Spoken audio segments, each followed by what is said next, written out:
Hi there, it's Susan Shahada, and I want to talk to you today about emotional hot potato.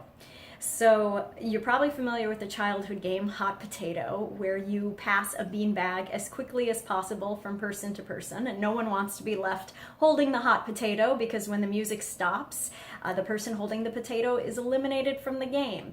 So, emotional hot potato is something I came up with because I feel like it's a good metaphor for something that happens to us a lot emotionally, which is to say that when we feel an uncomfortable emotion, say like anger or shame, oftentimes, and this happens subconsciously, we want to pass that emotion off as quickly as possible. We don't want to hold that thing, it's uncomfortable, so you hold that thing. So we're passing that emotional hot potato from person to person.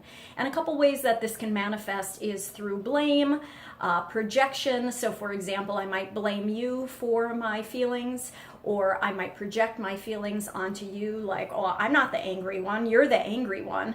Or it might have any number of ways that this gets expressed. So those are just a couple examples.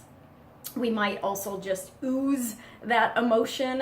In breath work, we call that emotional energy pollution, where we're just sort of oozing our emotion out onto other people. So for example, I wake up and I'm angry and I kind of am tense and, grumbly with my children or my spouse, and now they're sort of angry and frustrated and they go to work and school and then they blow up at somebody. So we're just passing this emotional hot potato from person to person. And there's a number of ways, like I just illustrated, that we do that. So how do we stop playing this game? And why is it important to stop playing the game? Well, first of all, it's important to stop playing the game because nothing gets resolved in emotional hot potato. It just gets passed from person to person. Nothing's ever actually being addressed or resolved through this game. It's ineffective, it's inefficient.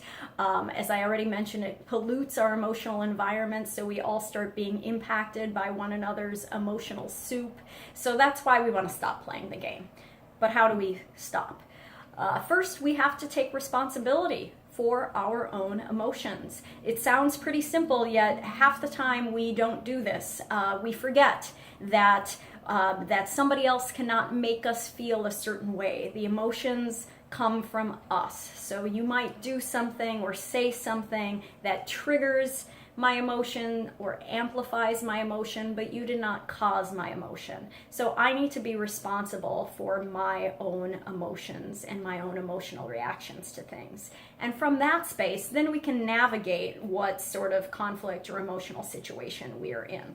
So for example, with your spouse, if you blow up and you're both sort of tense with one another and you take responsibility for your part by saying, look, I recognize that I was really triggered by that thing you said.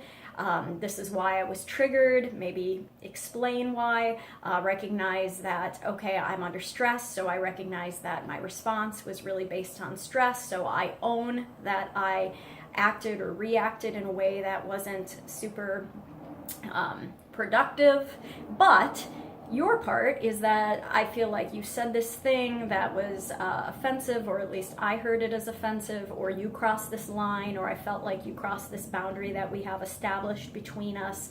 So only, and of course, remember, your conversations are going to look a little different than this, and it's going to depend on who you're talking to. But only when you can take on what's yours do I feel like it's going to be more effective for the other person to also acknowledge what's theirs. And that's the name of the game, right? Is that we each start to learn a little bit more how to take responsibility for our own emotions, or basically how to hang on to our own emotional hot potato and quit passing it around, all right? So, emotional hot potato.